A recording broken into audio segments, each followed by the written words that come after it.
right, one story dominating the headlines this morning, as I've said, which is the news that the King has cancer. And I can show you some of the headlines here in the papers, which obviously just give us the news. Pretty straight here. King has cancer, says the Telegraph. I'll go through them all, actually. All right. King starts treatment, is the Express. The Sun, King, I have cancer. King Charles diagnosed with cancer, is the Guardian and the Independent. Right. The Mail has just a slightly different line about his reaction, which says Charles is so grateful they caught it early. We're going to hear about this in a moment because it was all to do with the prostate checkup that he had. The Mirror says King's cancer shock. And finally, the last two here, the Star, King Chaz, I have cancer. And the Times has a very dignified front page. The King has cancer with a picture they've just released from Buckingham Palace. So we had a statement from Buckingham Palace last night which said during the King's recent hospital procedure for benign prostate enlargement, a separate issue of concern was noted. Subsequent diagnostic tests have identified a form of cancer. I can show you the statement over here, just highlight a couple of things here. His Majesty has today commenced a schedule of regular treatments. We'll come to that in a second. He's postponing his public-facing duties. He will undertake state business and official paperwork. So he'll be on Zoom meetings and the Privy Council and so on, one assumes. The key word here is swift, that the medical team intervened swiftly, and that was because it seems he went in for a prostate check. He remains positive. He shared his diagnosis to help assist public understanding for all those around the world who are affected by cancer. And they say now that because we're living so long, that actually 1 in 2 of us will get it eventually. It is seen still, Dr. Philippa, as an older person's illness, isn't it? It is, unfortunately, and I'm sitting here saying that it absolutely isn't. I had it myself and I was only 39 at the time. Even children can have it. And you're right, 1 in 2 of us will have it at some point in our lives, and that means that every household up and down the country is going to know somebody either in their family or at work or in their friends who is affected. It affects all of us. Now, we're not going to speculate on what kind of cancer it is. Why do you think the Palace hasn't said? I think that having a diagnosis of cancer is a big trauma to everybody, and it is shocking and overwhelming, and it takes over your life in a for a period of time. And it's hard to do that whether or not you're under the spotlight, and everybody is entitled to their privacy and their medical confidentiality. So we're left then with knowing I'm assuming it's not the prostate that has the cancer, because they would have said that was a benign procedure. Yeah. But is it the case that sometimes when you go in for the kind of prostate procedure he has, that other things will be noted? I think it's a really good example. You know, we did the live prostate check on the show last week, and for all the people that then go, and maybe that's not the issue, but something else is found, and how doctors obviously are opportunistic about looking at all of you. When you have a prostate check and you have this kind of surgery, there are various tests that we would do, some around the surgery itself and some around the anaesthetic. So it is very likely that somebody in that position would have had a chest x-ray and maybe some blood tests before the anaesthetic, and those could have picked up something, and we may have done some imaging around the pelvis and the prostate, and that may have picked up something. So there's lots of opportunity, and then obviously once something is found, the good news here though is that it's likely to have been found even before he had symptoms, because he hasn't said, I had symptoms and then did. And that means that it's likely to have been caught at an earlier stage, and time matters when it comes to cancer. The earlier that you get something, the more likely it is that it will be able to be treated and that you would make a full recovery. But it's strangely, this makes a case, doesn't it, for just having a screening process at a certain age where you screen the whole body for cancer. But I guess that would overwhelm the NHS, would it? Screening is really complicated, and in order to meet the criteria to have screening, you need to have a good test that doesn't have high amounts of false positives and false negatives. You need to have a good treatment, and it needs to be accessible to everybody, and you need to balance those risks and benefits. But there is a study in the moment, being done in the moment right now, for a blood test that looks for tiny bits of tumour DNA just in your blood before you have symptoms, and might even give us a clue as to where it comes from, and the results of that study might then change screening going forward. Wow. Well, Emily, it was a couple of years ago when that awful phrase, "the Queen is dead," we heard a newsreader say. The King has cancer has that very serious, shocking ring about it, doesn't it? Yeah, absolutely. And I was shocked yesterday, as I'm sure everybody watching will have been, because, you know, Buckingham Palace gave us a huge amount of information about the King's diagnosis with his prostate. It was benign. We knew that he went into hospital. He did stay an extra night, which I thought was interesting, but not unusual. It is the King. Medics would want to make sure that everything, all the I's were dotted and the T's were crossed before they released him from the London clinic where he underwent that procedure for an enlarged prostate. But yeah, I was shocked. He's a very fit man. He's 75, but nowadays, with the brilliance of modern medicine, that's still relatively young. He's very fit. He eats well, famously doesn't eat lunch. He does exercises that he learnt from the Royal Canadian Air Force every morning. And as we know, he eats, you know, incredibly well his organic Dutchy food. Albie? I think everyone, like Emily just said, was shocked by the news yesterday, and I wish the King well, and my thoughts and prayers are very much with the royal family. Lots of us know people that have died from cancer. I recently had a very close family friend of mine die from cancer just before Christmas, of lung cancer.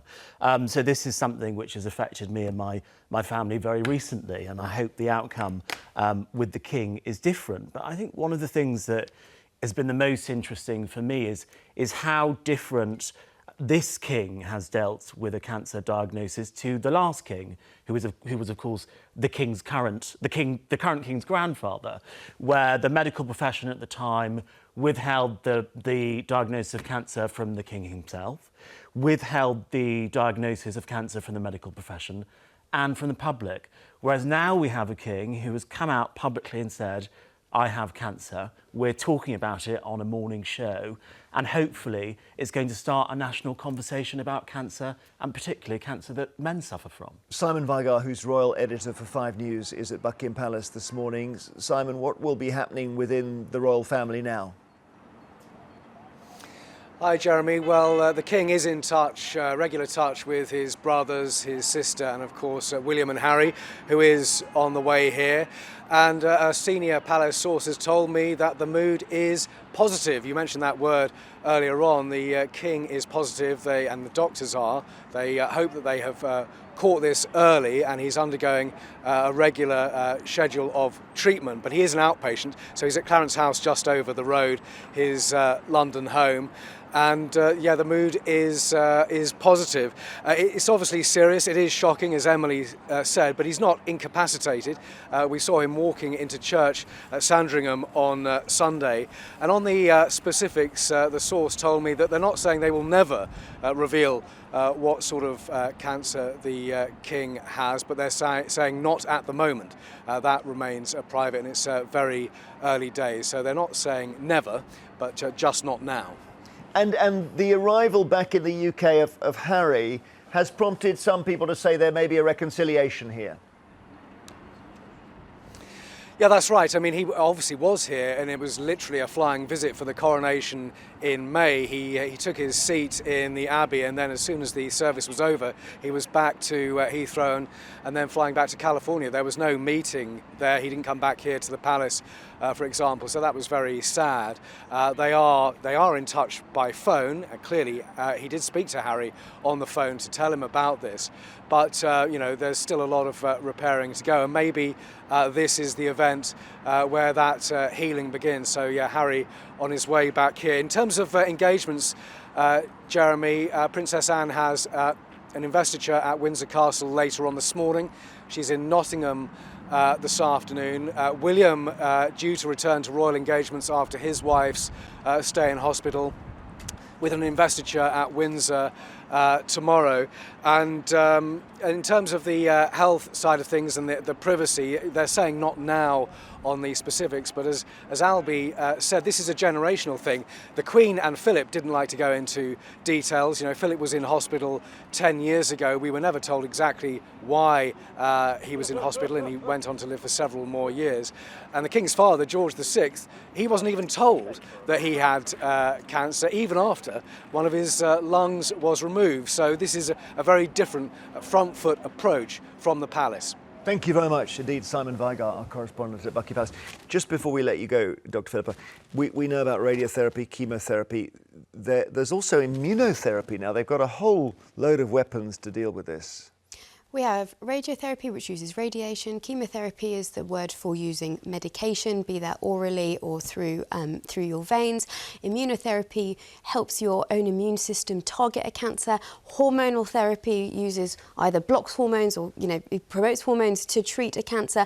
We have lots of options. We know that this is outpatient care. That means that he is not spending the night at the hospital, but also that he has been advised to step back from public-facing duties. And we don't know if that's going to be due to potential side effects or due to risk of infection. But obviously, we wish him the best. Thank you very much indeed, Dr. Philippa, for joining us. First, as we hear the King is receiving treatment for cancer, we're asking what now for the monarchy. And we're just saying, when I mentioned earlier, by the way, should William take over? I'm not suggesting permanently, just that he could step up and do a lot of his father's duties. 0207 862 2222. We'd love to hear from you. You may have had your own cancer journey and you want to just give some best wishes to King Charles. Prince William will return to royal duties this week. It's after he took some time off as the Princess of Wales recovered from abdominal surgery. And so he will take on some of the King's other commitments. Emily, it's just a reminder here that I know we've heard a lot about a slimmed down monarchy, and obviously Andrew is parked and Harry is away, but at a moment like this, they look a little bit thin on the ground, don't they, actually? Yes, so thin on the ground, almost sort of, diaphanous, transparent, because there aren't enough, frankly, members of the royal family to undertake all the jobs that need to be done. There's an investiture today at Windsor Castle. As Simon was saying earlier, Princess Anne has done that, but she has done, I think, 3 or 4 investitures so far this year, and we're only on the 6th of February. And now, normally, they would have been shared out between William and the King. I mean, do we need to ask Queen Camilla to do some investitures? There was a backlog anyway. Are they very...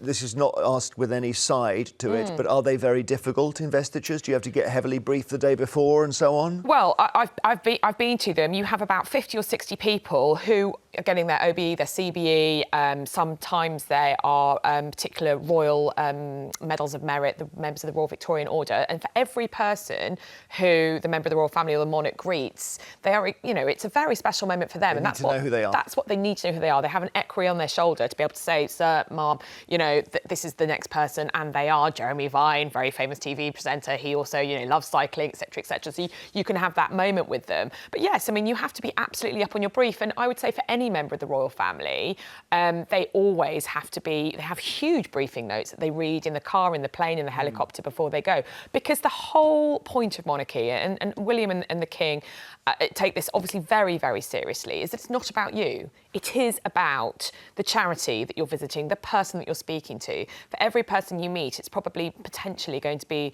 the best 5 minutes of their day, and you can week, see year. when people do it and they're not good at it and they blunder. And we think of that example where a woman had come in from a charity in Hackney to Buckingham Palace, and she was asked, where are you actually from? And she felt very offended. So it is quite an expert profession. Do you think, Albie, that they need Harry, actually? Do you know, Jeremy, I was thinking that when this news first broke, how useful would it be to have Harry and even Meghan in the royal family at this very point in time? I think everything that happened with them was such a missed opportunity. And I was having some thoughts yesterday when I heard the news that Prince Harry was flying over to come and see his father, the King. And I just felt that it was such a shame that he didn't want to take this opportunity to bring Prince Archie and Princess Lilibet with him so they could spend some time with their grandfather, who was very seriously ill. Obviously, there's been some bad blood between the Sussexes and the rest of the royal family, but I do actually think it's a bit cruel to separate a grandfather from their grandchildren for no apparent reason, it would seem. Well, and the Queen, in a way, died without seeing very much of her great-grandchildren. Kathleen is in the West Midlands. Kathleen, your thoughts? My thoughts are that definitely it is wonderful news that Harry is coming to see his father, and that at this time, I think, yes, an awful lot has been said and a lot of hurtful things have been said, but this is a time now where they can have a get together, they can talk about it. Again, I agree with the gentleman that said about him to Charles not being able to see his grandchildren. The point is, those children are going to grow up one day, and they're going to start asking questions. Why weren't we allowed to go and see Grandad? Why is it that, and I think that's what they forget. But it would be wonderful for Meghan, because Meghan could have done such a lot for the royal family. In respects of, she could have been working for children of mixed race, black children.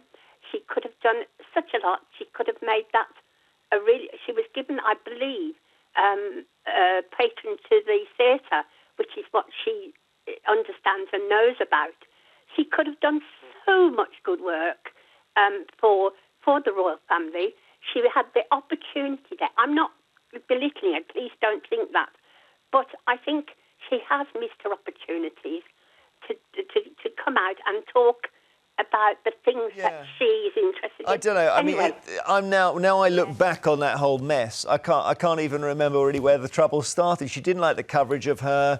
She felt. I mean, obviously they felt there were commercial opportunities, and fair enough. Yes, I mean, as Kathleen says, imagine what could have been right now. Yeah. We've got, if they had stayed in this country, be like the Beatles. It would be like exactly, sort of the second coming. And I think that we know that. Well, I know that Meghan didn't like to be kind of second behind the Princess of Wales. She didn't. There's so much has been said and done. But I think had they, and she was a woman. She wanted to hit the ground running, and a woman in a hurry, which is fantastic. Had they bided their time somewhat, which they didn't want to do, and I can understand why, now they would be absolutely front and centre of the royal family. For sure. But equally, I don't like this framing of what happened with Meghan and Harry as being Meghan and Harry's problem. Like, it's a missed opportunity for Meghan and Harry and the royal family. Absolutely. So it was something which happened from both sides. Yeah. Absolutely. And it's just led to this really unhappy situation. Yeah, it has. And everyone. in the end, with families, maybe you can sort of forget the details of it and just move on. Let's not worry about it. Melvin in Kent. Well, what are your thoughts, Melvin? Well, initially, Jeremy, do people really care? When the common people of this country have a job to get a diagnosis or get to see your doctor. In his King's speech, he didn't even say anything about the desperation of the people of this country, the deprivation of people trying to feed themselves or even trying to afford to cook. And I think he's in a privileged position. So do you think that the healthcare he's getting is so obviously better than the healthcare any of the rest of us can get? Is that the point?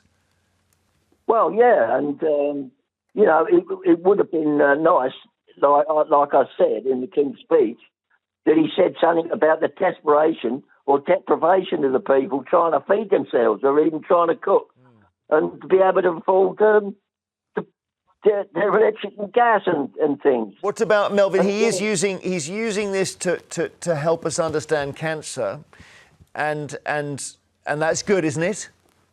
Well, that's okay, but if you can't get to see your doctor or can't get a diagnosis, then what's the point? OK, Melvin, thank you very much. After the break, we'll take more calls on this. What now for the monarchy? You may just want to wish the King your very best. 0207 862 2222. Now, more calls on the King's cancer and specifically what it means for the royal family, whether William should take on more responsibility. Do we say when Harry comes back, look, mate, we need you? Christine in the West Midlands, what do you think? Oh, good morning, Jeremy. Good morning, panel. Hiya. Hi, Christine. Hello. Well, first of all, I would wish the King a speedy recovery.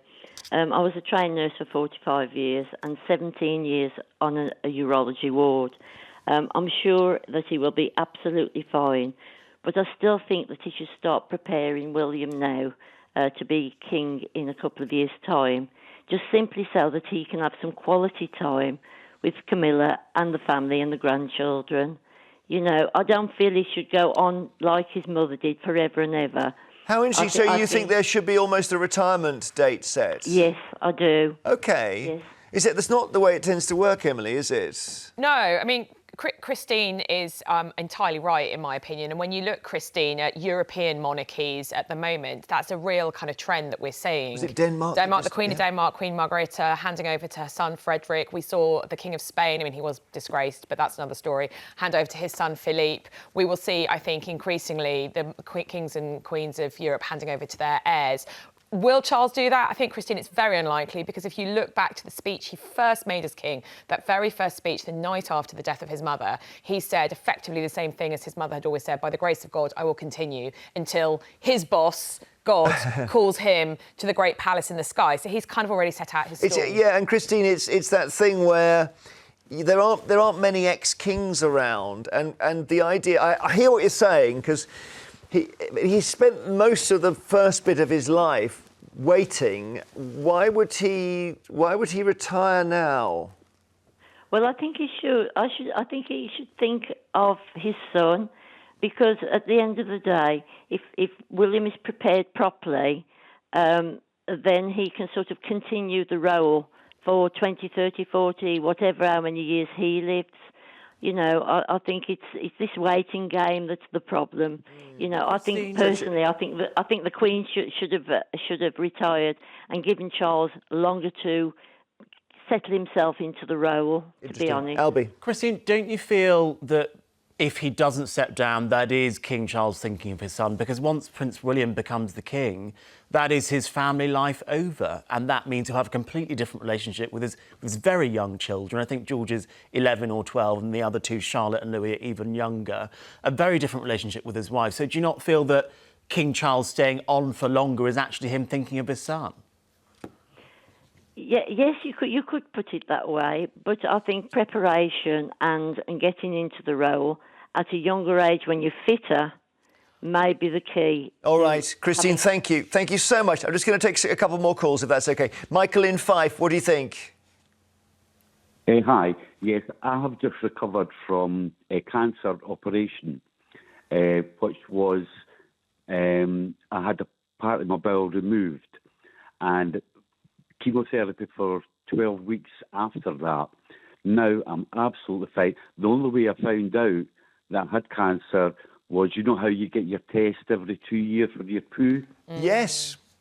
Yeah, well, I couldn't see any blood in it, but when it went away, it come back with blood in it. So I was then sent for the camera to go inside, and then they found 5 polyps.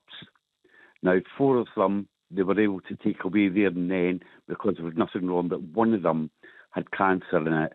So what they did, they took away, I'll say maybe about 4 inches of my bowel, checked both ends for cancer, put it back together again, gave me chemotherapy, and 3 weeks past Friday, I just got the all clear for the cancer. But it will take another 2 years. They reckon if it comes back, it might be in 2 years' time, within 2 years. But I will be. I've already got appointments for tests for this year. Well, Michael, that's such a positive story. Thank you so much. That's really lifted us here. Thank you. Right, thank you. Shaz in East Sussex, what are your thoughts on the King today? Oh, hi, good morning, Jeremy and panel. Yeah, I wish him the best, as I do all cancer sufferers. My only concern is that the tabloids will make this all about Harry and Meghan in a negative way. So Emily's the closest we've got to a tabloid person here today. So, well, Shaz, I would say that they haven't been so far. I mean, I don't know if you saw at the top of the programme, but Jeremy held up all the front pages, and it was all very, the King has cancer, the King has cancer. I mean, I totally hear your point. Harry is actually being photographed this morning early for our time, obviously, at Los Angeles airport. So we assume that he's in the air coming across to see his father. But I think it is part of the narrative, the Harry dynamic, because of everything that's gone before. But I don't think that's the focus at the moment. I think everybody is very much focusing on the monarch as head of state and also the personal, his hope, wishing him well. I suppose there will naturally be thoughts about life beyond the King at some point, Shaz. This does sharpen it a bit. Yeah, sorry. Emily's key points there was at the moment with regards to Harry. At the moment, it's very fresh, and it's about King Charles. But just watch the press. It would just take a few days, if not a few hours, and you'll have all these commentators saying all negative things about Harry wanting to garner all the publicity when it's them making it all about Harry. They should stay focused on King Charles and his condition. Shaz, can I just tell you that it was actually Harry's office, quick out of the blocks yesterday, telling all of us journalists that he was getting on a plane to see his father. So if he really wanted it not to be, if he wanted it not to be about him, he shouldn't have released that information publicly. Hang on, Emily. If he hadn't have released a statement, you would have said something about him anyway. You can't do right or wrong. No, he's not part of the story. He's not part of the story until he makes himself part of the story by his office publicly releasing that he was going to come and see your father. A very welcome move. Do you know the good thing about this conversation, Shaz, is we're going to find out if you're right in the next few days, because it may turn. I don't know, and even the great Emily here doesn't. We don't know. We don't know where it's going. But at the moment, we're just wishing King Charles well, and thank you so much for your calls on this.